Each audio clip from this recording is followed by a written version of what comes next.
All right, welcome back to your pre-class lectures for Nursing 415, Transcultural Nursing Care. My name is Meredith Watkins, Dr. Watkins, and this is your Module 2 pre-class lecture. So let's go ahead and get into it. As always, grab a pen and some paper, actively engage as we go through this. This is just the need to know information, and the more notes you take, the better it's going to stick in your brain. So let's go.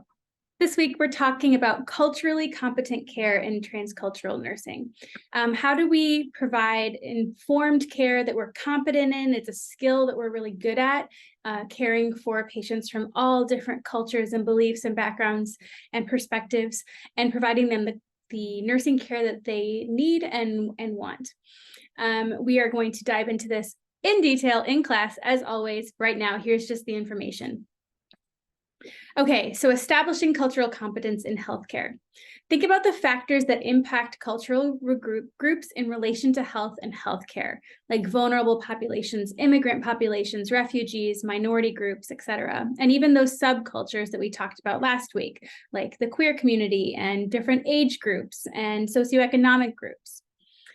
Establishing cultural competency in healthcare requires individual cultural competence of healthcare professionals and providers, as well as the organizational cultural competence. So we as individual nurses have an obligation to have cultural competence as a skill, but the organizations where we work also need to have policies and guidelines to have organizational cultural competence. Cultural competence in healthcare requires interprofessional collaborative practice, so doctors and nurses and respiratory therapists and housekeeping and security and all of them, to engage healthcare providers and professionals, patients, families and caregivers, communities, as well as other healthcare providers for those patients, like folk or traditional healers and religious or spiritual leaders. Before we can be students of other cultures, we need to have cultural self-assessment. Once you recognize the rose-colored glasses that you view the world through, your worldview, it helps you recognize your own bias or perspective, and then appreciate the perspective of others. So a cultural self-assessment allows for healthcare professionals or providers, like nurses, to reflect and gain insight upon their attitudes, values, beliefs, and practices. Cultural self-assessment is both a professional practice as well as a personal journey. And it is not a one-time and done kind of situation. It's really a lifelong process of cultural self-assessment and reassessment. Cultural self-assessment can help nurses overcome ethnocentric tendencies. Remember, that's the viewpoint that your personal cultural beliefs, values, viewpoint is at the center of the world and superior to other groups. So it's identifying ethnocentric tendencies, assigning cultural stereotypes and prejudice and discrimination. So if we can recognize our own cultural self-assessment, we can call out these tendencies that we can have: stereotyping, discrimination, ethnocentrism, and prejudice. This is through the process of understanding one's own background and lived experience and how that has shaped the person that they are today. Seeking cultural competence is a dynamic, ongoing, and lifelong development process that also requires self-reflection. Intrinsic motivation means we have to desire this work on our own. It's not something we can have someone tell us to do, as well as commitment to this ongoing process. Now, we need to establish cultural competence as individuals, but also the healthcare organizations where we work need to have organizational cultural competence. Culturally competent organizations have defined values and principles, as well as behaviors that enable them to work efficiently cross-culturally. And this includes both working as a team with the other healthcare providers and then working with patients. This can include things like the development of policy and performance expectations related to cultural competence, as well as cultural humility. So as seniors going off and getting your first RN job next year, you have a lot of selection and choice as to where you work. And so these are the kind of things you can be asking about when you are looking for a place to work. You want to recognize, does the organization value diversity? Do they conduct self-assessments and cultural competence?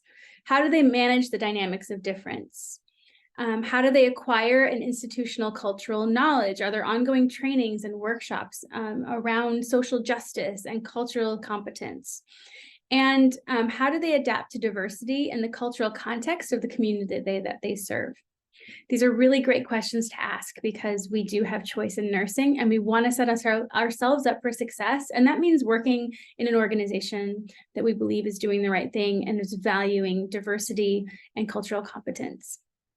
Of being a culturally competent healthcare professional or organization is recognizing that health disparities exist.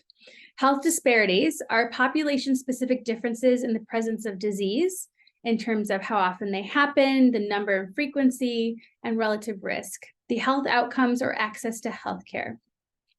So specific populations that have health disparities include racial and ethnic minorities, rural populations, women, children, and the elderly, persons with disabilities, and other special populations like the trans community, all have health outcomes that vary poorly compared to their counterparts based on these vulnerable populations. And so recognizing health disparities and knowing how to be a part of the solution is part of cultural competence.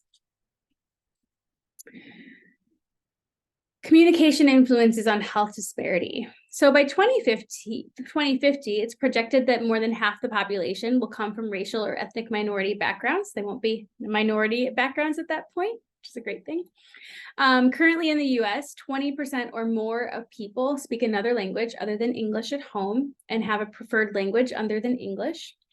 And those with a preferred language other than English, language assistance should be provided as necessary in the hospital and healthcare setting so that patients are getting information in a language that they feel most comfortable. And not only does this include other spoken languages, but other communication barriers for physical and sensory disorders as well. An example of this would be the culture of the deaf. The deaf community in the United States is a unique and distinct community with their own unique culture that is often based in the shared experiences of those with sensory loss. The community is very supportive of one another. However, deaf persons must interact frequently with the larger society in everyday life. These individuals may experience social isolation, prejudice, and other difficulties across their lifespan. Sign language dialects differ worldwide. American Sign Language is completely different than British Sign Language, and so on. Assistive devices, including signaling and assistive listening devices, alerting devices, telephone amplifiers, video interpreters, are all things that organizations need to have at the ready so that we can provide care to patients in the deaf community. Now let's talk a little bit about the cultural assessment of the patient. Understanding a patient's lived experience, beliefs, health beliefs, religious beliefs, and so on, helps us to provide patient-centered care. Cultural assessment of the patient includes the data collection about the client's health state, health concerns, and health literacy. In other words, what they understand about healthcare. Data can be both subjective and objective, both what you can hear, see, feel, touch, smell, and what you hear from the patient, what they tell you. We can consider the source of the information. Are we getting the information straight from the patient, or are we getting the information from a loved one or a family member? And cultural assessment includes both emic and etic knowledge. Remember, emic is from the insider's perspective, and etic knowledge is from the outsider's perspective. Cultural assessment must include the unique experience of culture by the individual and their family. Remember, it is impossible to know everything about every culture. However, it is possible to develop excellent assessment skills and culturally sensitive care. The name of the game here is to avoid stereotyping and just really get an understanding of the individual patient. I have a friend who is Mexican and Cuban, but does not know Spanish, and she gets really frustrated out in public when people approach her and start speaking Spanish to her, just assuming especially in healthcare, that she speaks Spanish. And so again, just providing patient-centered care that makes it individual is really important. Okay, health assessment of the patient. Physical health assessment should be customized or tailored to the patient's unique background or culture. Patients may have specific privacy expectations, or they may prefer a certain gender for a provider based on their culture or their religious beliefs. And we want to understand those and gather that information before we start an assessment, so we make sure that we're aligning with that during their assessment. Health history and physical exam are interrelated. The nurse can gain important knowledge and context related to cultural beliefs, health practices, and concerns that will help the nurse adjust and adapt the physical exam to be culturally congruent. Remember that the assessments form the foundation for the plan of care. Remember, assessment is the first step of the nursing process, and the cultural assessment is part of that. So just as important as taking your blood pressure and your vital signs and hearing a health history is understanding the patient's culture and how that plays into their beliefs about health. So when we take a health history, we want to collect the subjective data from the patient, what the patient is telling us. And then we'll combine the subjective data with the objective data of our physical exam. A culturally competent health history would include biographic data, as well as history, genetic data, review of medications, any folk remedies or practices used, any allergies or specific restrictions based on culture or religion, and the reason that they're seeking care. And so you can see that most of this is just part of a typical health history, but understanding their folk practices and what they're doing at home may have some cultural influences to it. Now, in the Andrews-Boyle Interprofessional Cultural Care model, we introduced last week these 5-step problem-solving process, and I told you that it's very similar to the nursing process. But here's this 5-step problem-solving process from Andrews-Boyle for delivering culturally congruent and competent nursing care that is central to transcultural practice. The first step is assessment, for assessing our own cultural beliefs and knowing kind of the viewpoint from which we approach life, as well as assessing that of the patient. The second step is mutual goal setting. What does the patient want to accomplish with this visit? And what do we as the nurse think is the most important thing to accomplish? And how do we make sure that those align? The third step is developing a plan of care, making a plan and then implementing the plan. And then after you do the plan, you want to make sure that your plan worked. So evaluating the plan with involving the patient. And you can see here in the 5-step problem solving, there's some things to consider. So in the assessment, you're doing your own cultural self-assessment, as well as a client cultural assessment. And then when you're evaluating, you want to think, is the plan safe? Is it accessible? Is it culturally congruent? Does it make sense for this patient? Is it affordable? Is this something that my patient can have access to? Is it evidence-based, and is it best practice? And of course, if any of the answers are no, then you'd want to return to the previous steps to alter your plan. So according to Andrews-Boyle, there are 3 major modalities for guiding nursing judgments, decisions, and actions related to cultural competence. The first is cultural care preservation or maintenance. This refers to nursing care activities that help people of particular cultures to retain and use that cultural care value related to healthcare concerns or conditions. The second one is cultural care accommodation or negotiation. This is when refers to professional actions and decisions that help people of a designated culture to adapt or negotiate with others for beneficial or satisfying health outcomes with professional care providers. So really kind of finding this middle ground between maybe what we can offer with Western medicine and what their cultural beliefs tell them to do. And the final one is cultural care repatterning or restructuring, referring to therapeutic actions taken by culturally competent nurses, that's us. These actions enable or assist a patient to modify personal health behaviors towards a beneficial outcome while respecting a patient's cultural values.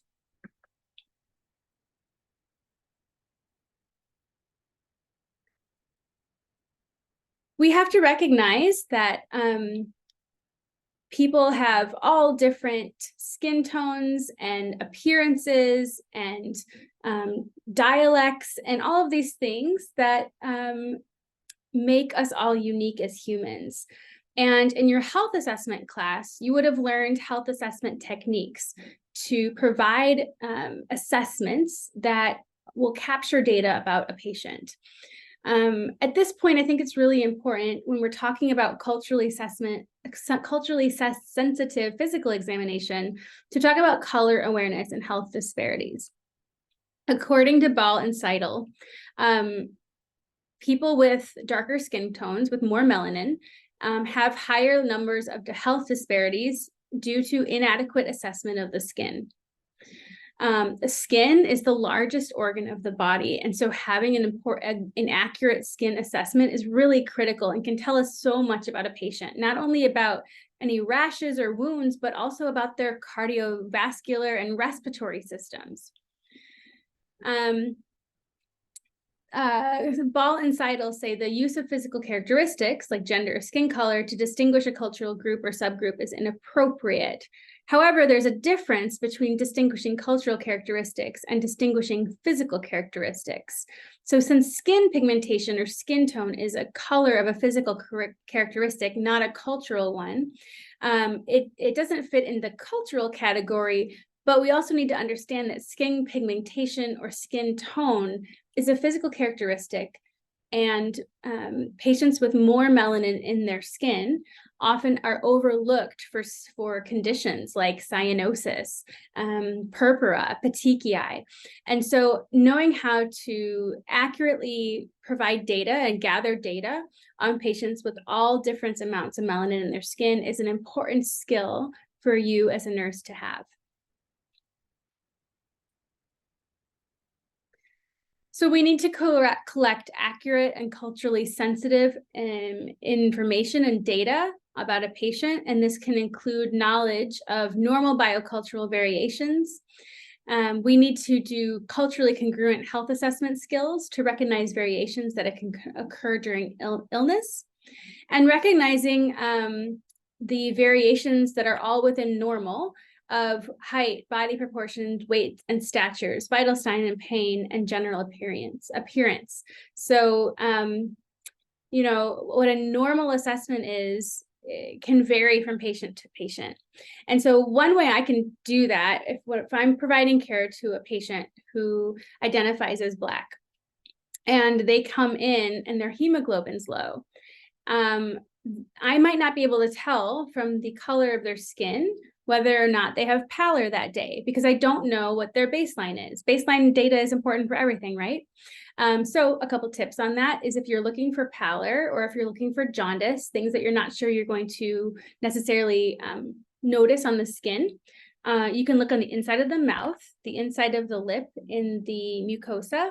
The mucosa is not an area that has melanin, and so the normal color for mucosa is like a peach pink, regardless of the amount of melanin in the patient's skin. The other place you can do that is in the conjunctiva, the inside pink part of the eyelid, is another area that you can appreciate what their underlying amount of hemoglobin is.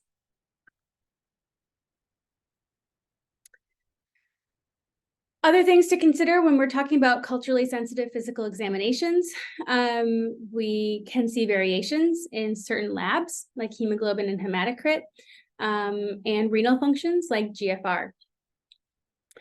We must also consider cultural assessment and the assessment of the integumentary system, like I was talking about with skin.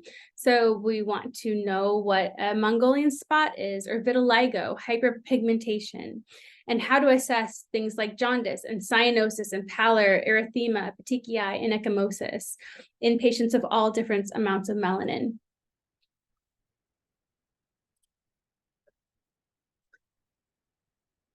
And finally, we can talk about cultural considerations in the assessment of the head, face, and neck.